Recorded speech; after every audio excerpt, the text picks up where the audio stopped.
Why do some people rarely get fooled? Why do scientists change their minds when evidence changes, but most people double down?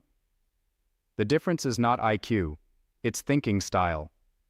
Scientific thinking is not about lab coats, it's a mental framework. And once you learn it, you start seeing the world differently. Today on Psythrive, I'll show you how to think like a scientist. Welcome to Psythrive, where we master psychology and scientific thinking. Let's upgrade how you think. Part 1. Separate beliefs from identity. The first rule of scientific thinking: your beliefs are hypotheses, not your identity. Most people say, "This is what I believe." Scientists say, "This is my current best explanation."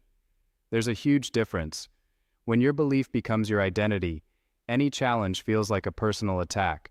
But a scientist expects to be wrong sometimes, because being wrong is part of progress. Adopt this mindset. I might be wrong, and that's okay. That sentence alone increases your intelligence. Part 2. Ask better questions.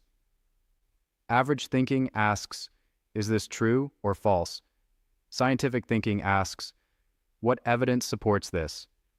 What evidence contradicts this? What would prove me wrong? Notice that last one. What would prove me wrong?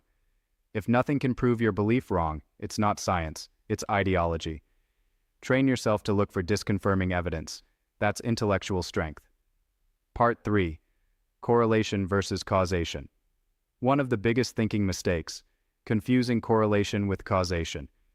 Just because two things happen together doesn't mean one caused the other.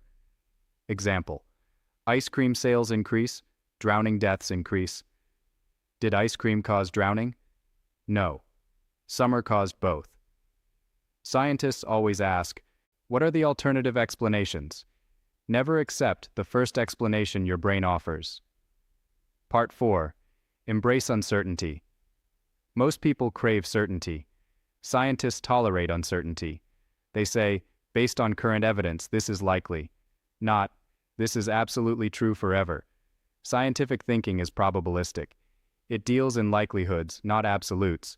The moment someone speaks in total certainty about complex issues, be cautious. Reality is messy. Intelligent thinking reflects that. Part 5. Update. When evidence changes. The strength of science is not that it's always right. It's that it self-corrects. When new data appears, the conclusion updates. But ego-driven thinking does the opposite. It ignores new evidence to protect old beliefs. Ask yourself regularly, if strong evidence proved me wrong, would I change my mind? If the answer is no, you're protecting identity, not truth. Part 6. Slow down your thinking. Your brain has two systems: fast thinking, emotional automatic reactive; slow thinking, analytical reflective. Logical scientific thinking requires slowing down, before sharing, before reacting, before forming conclusions. Pause, analyze, question. The pause is power. Outrow. Thinking like a scientist doesn't make you cold, it makes you clear. It protects you from manipulation. It strengthens your decisions, and it gives you intellectual independence. On Psythrive, we don't just collect information, we refine our thinking. Subscribe if you want to build a mind that seeks truth over comfort. And remember, smart people know a lot. Wise people know they can be wrong. See you in the next video.